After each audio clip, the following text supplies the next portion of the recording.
Bismillahirrahmanirrahim. Assalamualaikum warahmatullahi wabarakatuh. Puji syukur atas kehadirat Allah Subhanahu wa taala, atas semua limpah rahmat dan kasih sayangnya.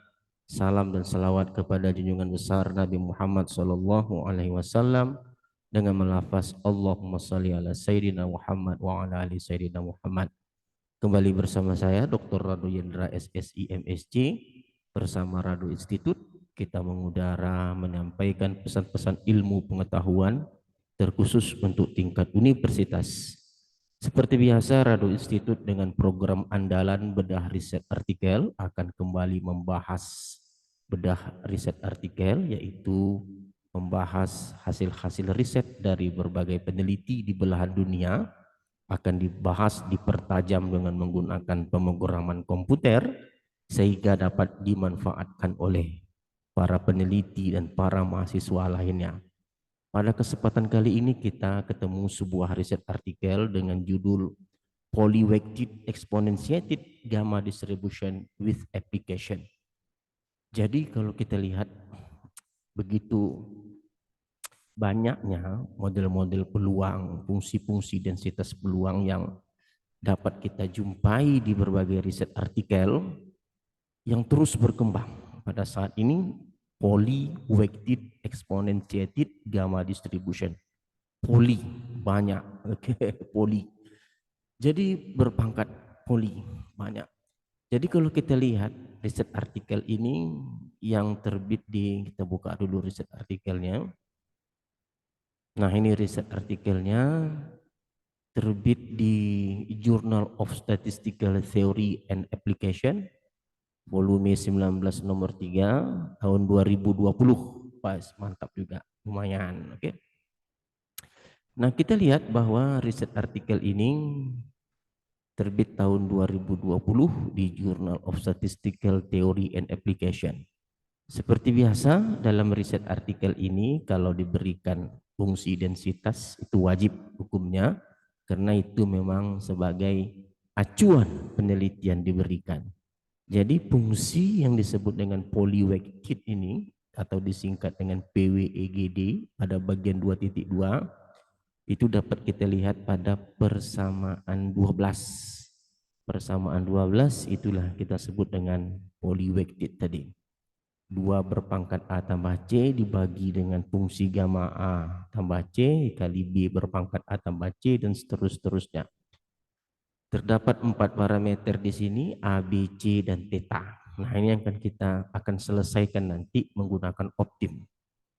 Nah, seperti biasa, riset artikel ini diberikan teknik untuk mendapatkan parameter dengan menggunakan MLE, Maximum Likelihood Estimation. Nah, di sini fungsi likelihood diberikan seperti persamaan 2.7. Nah, ketika persamaan 2.7 menghasilkan suatu likelihood yang benar dengan bentuk 28, fungsi 28. Nah, ini dia permasalahan. Ketika berbicara log likelihood seperti persamaan 29 ada yang silap sedikit. Nah, ada yang silap sedikit. Di mana silapnya? Silapnya pada menjabarkan log likelihood untuk A tambah C kurang 1 log sigma. Nah, ini mungkin agak tersilap sedikit. Yang tepatnya adalah A tambah C kurang 1 sigma log XI kurang theta. Jadi saya rasa bukan logaritma natural sigma, tetapi sigma. Nah, ini dia. Ini yang harus kita coba simak dengan baik nanti. Yang benar adalah sigma log XI kurang theta. Nah, dari persamaan yang diberikan ini, dari log likelihood yang diberikan, dari fungsi densitas diberikan, fungsi log likelihood diberikan, lalu kita akan pertajam dengan menggunakan R. Nah, kita buka R kita. Nah, ini R yang kita gunakan untuk menjawab permasalahan yang dikeluarkan. Oke. Pertama, sesuai dengan riset artikel menggunakan data kecepatan angin. Makanya kita sudah memiliki data kecepatan angin seperti beberapa riset yang dilakukan sebelumnya. Jadi kalau kita lihat data kecepatan angin kita sebut dengan X. Nah, ini data kecepatan angin kita. Ada sekitar 6.500 lebih data kecepatan angin harian. Setelah data kecepatan angin diberikan, baru kita masuk ke dalam bentuk log likelihood seperti yang dibahas dalam riset artikel. Ada 4 parameter, parameter 1, parameter 2, parameter 3, dan parameter 4. Ada sedikit perbedaan, parameter 4 kita berikan syarat kecil dari data, karena memang seperti itu teoretikalnya. Dengan bentuk log likelihood yang panjang ke sebelah kanan, kita coba buka biar dapat diadopsi nanti oleh mahasiswa kita atau para peneliti lain yang menggunakan teori yang sama. Oke, ini dia. Jadi sangat panjang sekali, dan ini adalah bentuk log likelihood, dan ini diselesaikan dengan menggunakan optim dengan nilai awal 1 untuk A, 1 untuk B, 1 untuk C, dan 0,1 untuk theta, karena ada 4 parameter. Oke, biar tidak apa, kita coba jalankan dulu program kita. Kita run. Kita coba lihat hasilnya. Oke, kita copy di sini. Kita paste. Nah, jalan alhamdulillah, parameter kita konvergen menuju 0 untuk nilai A 1,1 sekian, nilai B 1,6, nilai C 1,29, dan nilai theta 0,06. Setelah dapat parameter A, B, C, dan theta, ini merupakan suatu tahapan yang sangat baik sekali. Lalu kita akan ujikan kemampuannya menangkap histogram data. Seperti biasa, kita berikan XI, sekuen dari 0 sampai 2 kali maksimum data dengan lompatan 0,1. Ingat, XI untuk digunakan memasukkan ke dalam fungsi densitas. Fungsi densitas tadi sudah diberikan pada riset artikel. Nah, kalau mau melihat fungsi densitasnya secara R, silakan lihat, itu dia. Dan ini adalah log likelihood yang diberikan dalam jurnal. Oke?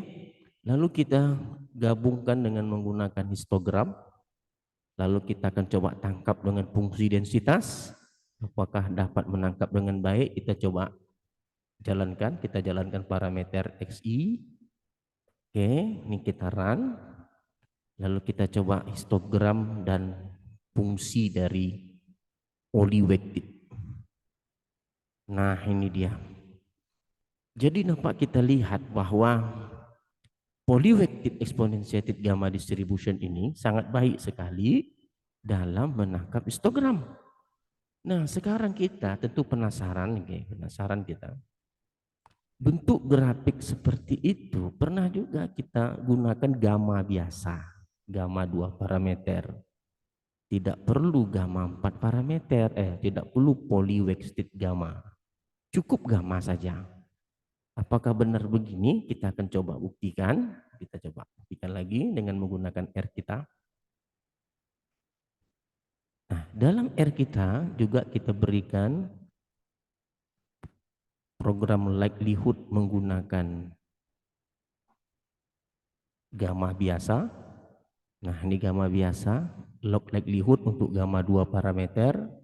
Ingat, dalam gamma log likelihoodnya tidak perlu mencantumkan fungsi, karena dalam gamma ada fungsi densitas D gamma. Jadi cukup sum log. Nah, sum log itu jelas adalah log likelihood. Ambil parameternya omega dan M, lalu kita jalankan grafik. Kita coba lihat grafiknya seperti apa kalau dengan menggunakan gamma. Oke, kita coba jalankan.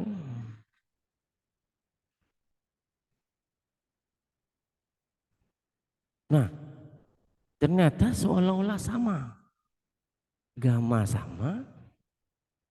Kalau ingin melihat secara detail, kita gabungkan saja satu grafik ini dengan dua garis baik poly exponentiated maupun gamma distribution dua parameter. Kita gabungkan.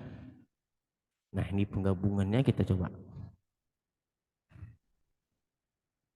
Nah, ini dia.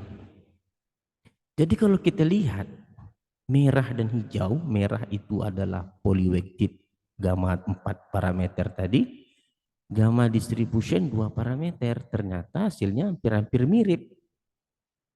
Nah, sekarang untuk menentukan mana yang terbaik, kita pakai minus log likelihood. Jadi kalau minus log likelihood, kita akan ambil nilai yang terkecil dari minus log likelihoodnya. Jadi kita coba ambil minus log likelihood. Log likelihood yang 4 parameter atau weighted tadi namanya ini kita copy. Ctrl C, kita letak ke bawah. Oke, Ctrl V. Kita kasih minus di depannya. Oke. Lalu untuk log likelihood dari gamma 2 parameter ini dia. Ctrl C, kita lihat ke bawah. Kita kasih, jangan ambil namanya saja. Oke, ini dia. Kita kasih nilai minus. Kita run kedua-duanya, kita lihat hasilnya. Run. Windows Console. Ternyata, nah beda-beda tipis. Betty kata orang.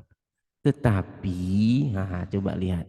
Yang polyweighted itu 9.955. Sedangkan gamma biasa 99.509. Jadi lebih kecil lagi minus log likelihood dari polyweighted exponentiated gamma distribution dibandingkan dengan gamma parameter 2 atau gamma biasa. Jadi artinya apa yang kita dapatkan dalam perbincangan riset kita pada sore yang berbahagia ini, ternyata semakin kita kaji fungsi-fungsi densitas itu terus kita kaji, ternyata bisa meningkatkan ketepatan model dengan cara tentu mengecilkan nilai minus log likelihood. Kalau secara kasat mata tadi grafik fungsi densitasnya hampir sama, tetapi dari nilai minus log likelihood nampak sekali bahwa polyweighted exponentiated gamma distribution ini lebih baik untuk data kecepatan angin harian di Pekanbaru. Oke, saya rasa cukup pembahasan kita menarik pada sore hari ini. Jumpa lagi pada sesi berikutnya. Assalamualaikum warahmatullahi wabarakatuh.